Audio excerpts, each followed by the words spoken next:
I'm going to be showing you another free motion quilting tutorial, and this one has actually been named by a friend of mine on Instagram. Shout out to Sue. I was calling these feather flowers, but she sent me a picture of an ammonite fossil and they look exactly like those. So we're going to call them ammonites now. So I'm going to be showing you the ammonite and then the swirls. If I wanted to, I could sit here and point out all of my mistakes to you. They're pretty obvious to me, but you know, I'm not going to, because it all kind of melds together and ends up looking pretty good. One thing to think about on this design is how many of the ammonites you're gonna get. If you're doing a quilt, obviously it doesn't matter, but if you're doing like a pillow top like I am, I thought I was gonna get 4, but I ended up having to squeeze another one in here. That's why this one's a little bit different size, but I think the overall effect ends up, you know, looking decent.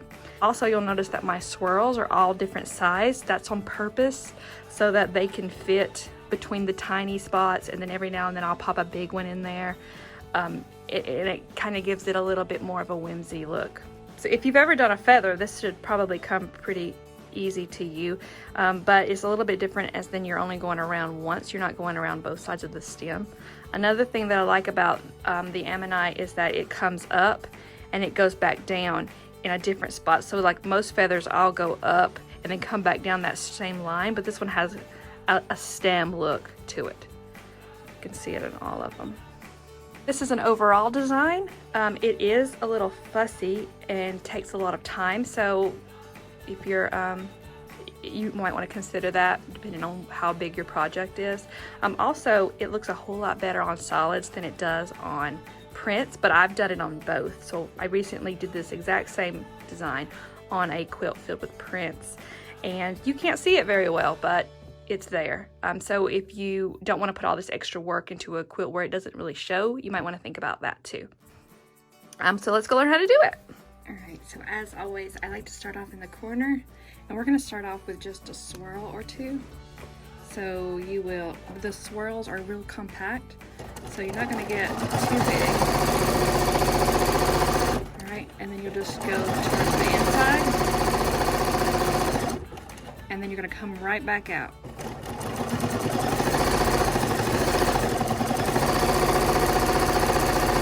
Go right into another one.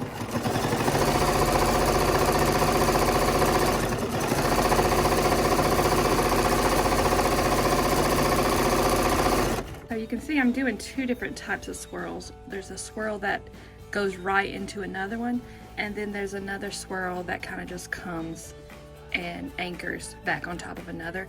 And that's just because I like to keep them looking like circles instead of looking like they're all chained up. So some of them I will do like this, and then some of them I will do like that. There's no, it's very random, so there's no exact thing that you need to be doing, just kind of just you know, making it look like you want it to look. So I'm going to just get a few more in this corner.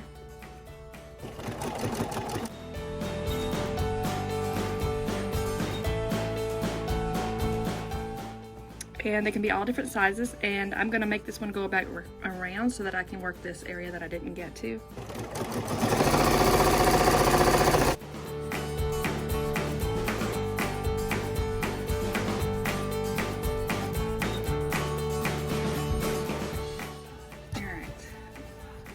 There's my starting out, and now we're going to go into the ammonite design.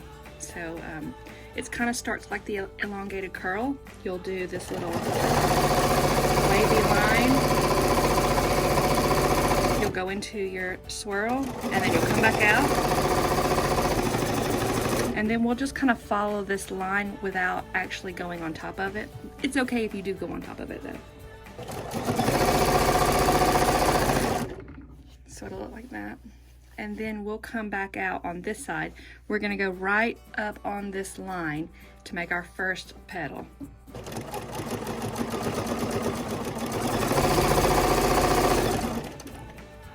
I just stopped at one of the swirls. I'm going to travel right back on this line, get right here, and then I'm going to go into another petal.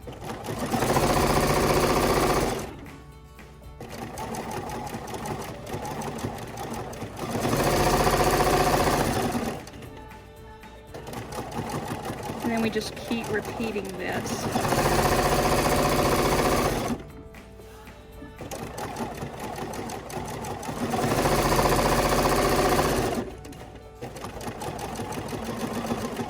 can be as big as you want it to be, or as small as you want it to be.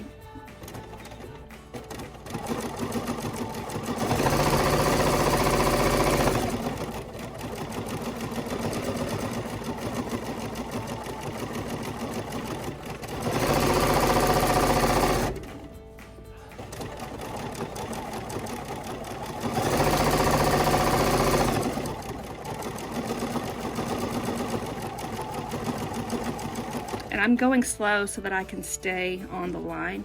When I'm doing a quilt that has a lot of prints, I can chill out a little bit and get off the line and you wouldn't be able to tell. But on this solid fabric, everything you do really shows. So I'm being slow as I travel back on these lines.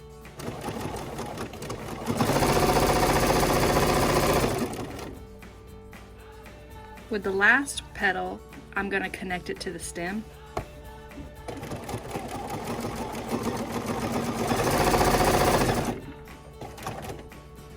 Alright, and then I want to go and I want to echo all the way around it.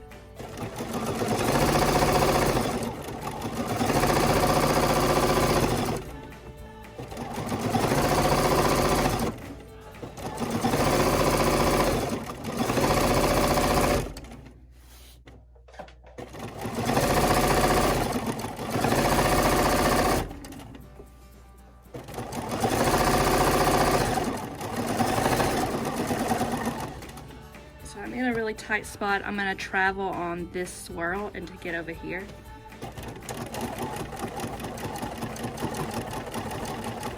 And then I'm going to go into a tiny swirl to fill this little space.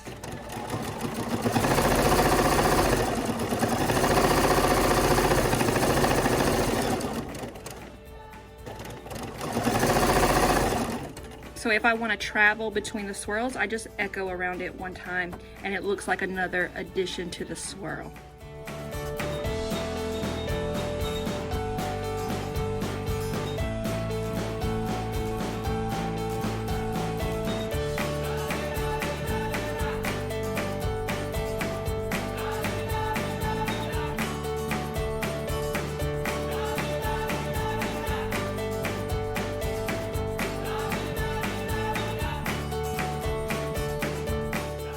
And I'm just going to keep doing that little add-on thing just to fill this little tiny space right here.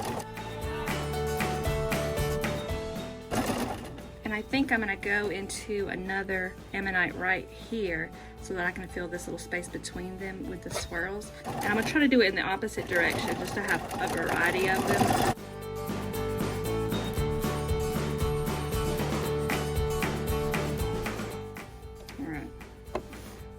And get to the behind. I'm always doing it from behind. And then I can connect these petals to the swirls over here, and they don't have to be the exact same every time. In fact, if you keep them a little bit different each time, because consistency is really, really hard for me. So if they're all a little different, it looks like I did it on purpose.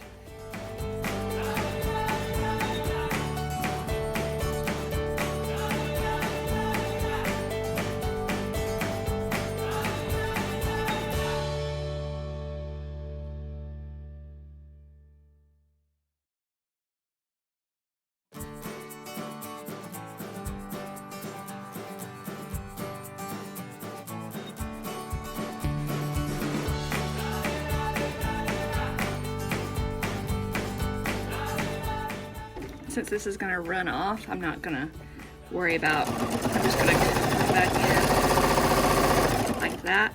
And I've ended up with this really slim place, but that's okay. I'm just going to connect it to the stem and it looks like another petal. And we echo, but because I've got this tiny space right there that I want to fill, I'm just going to echo it, and then I'm going to come back over here, fill the space before I continue on with my echoing over this side. There's the echo.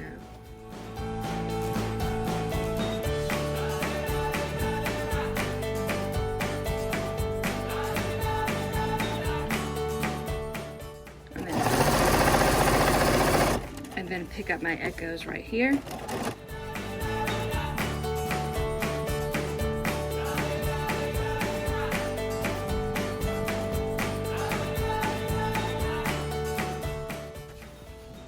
So see, it's just the same two designs. So this is obviously the star, and then these just kind of fill in the space and kind of pack it down so that these can shine a little bit more.